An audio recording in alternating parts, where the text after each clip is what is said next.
Тұрмысқа шығып, арадан бір жұма өтер өтпей, жолдасым қатты ауырып, дене мүшесі қимылдамай жатып қалды. Бәріне сабыр қылып, 15 жыл төсекте жатқан жолдасыма қолдай қызмет қылдым. Басымнан не деген сынақ, не деген ауыр күндер өтпеді дейсіз. Қиналып тұрсам да, енемнің сарқақсатқан тілі жауырыныма өгіздің терісінен өрілген қамшыдай қайта-қайта тие берді. Бірақ бәріне сабыр қылдым. Сүйген жолдасыма ең мықты жұбай болу үшін бәрін көтердім. Жүрегімнің түбінде Аллах сөзсіз түрде шипа береді. Бермей қоймайды, өйткені мен Аллахтан сұрап жатырмын ғой.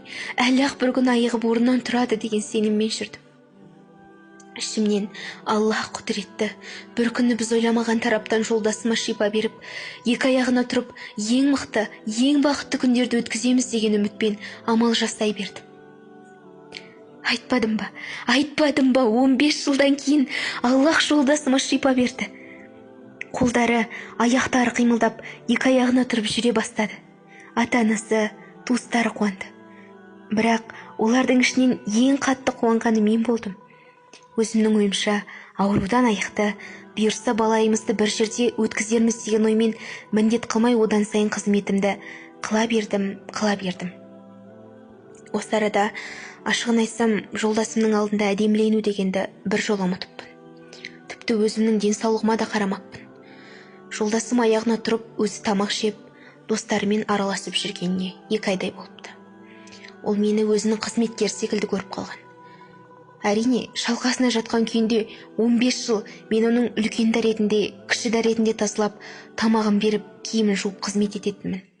Бір ретте енем мен күйеуім менің демалуыма уақыт бөлген емес еді. Бұл шын. 5 уақыт намазда, намазымды бітіріп зікір айтып жатқанымда ұзағырақ айтып, сол жерде Аллахпен сырласып, жылап алатынмын. Бір күні жолдасым үйден ертемен шыққан күйі кешкі тамаққа бір келді де, бәріміз дастархан басында отырсақ, ата-анасына қарап: "Менде бір жаңалық бар, мен үйленем, мына келіндеріңіз кемпір сияқты қарайып қалды" деді. Бәрі басын төмен салып үнсіз қалды. Бұл сөз, сол бір сөз мені 2-ге бөлгенде қатты тиді. Баяғы 15 жыл ауырып жатқан кездегі қылған қызметімді бір тиынға да бағаламады-ау. Осыншалықты жаман сөз айтты. Енді менің орныма өзіңізді қойып көріңізші. Осыншалық қорландым, соншалықты кемсітілдім. Көзімнен жас саулап, не тұрарымды, не отырарымды білмей. Жаным ақырын шығып, өзімді бейне бір өліп бара жатқандай сезіндім. Бір жұмадай уақыт өткен соң, бәрін тастап бір ғана шарт: талағымды қазір бересің деп күйеуіме батырып айттым. Киім-кешек, барлық заттарымды, етімді жұлып жеген енем мен қайын сіңлілеріме қалдырып, осылардың барлығы сіздердікі дедім. Ағама телефон соғып оны шақырдым.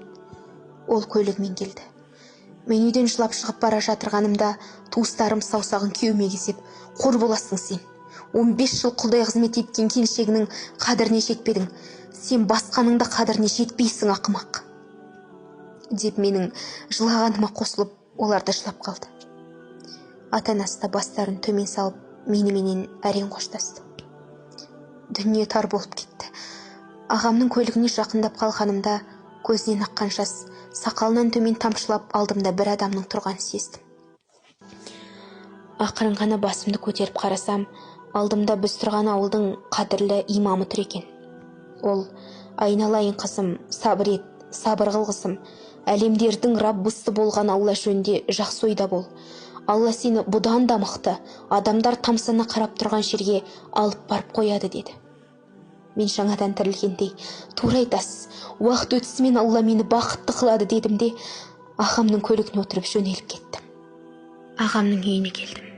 Аллаға шүкір, бет-жүзіме, денсаулығыма уақыт бөліп, біраз келбеттеніп жасарып қалды.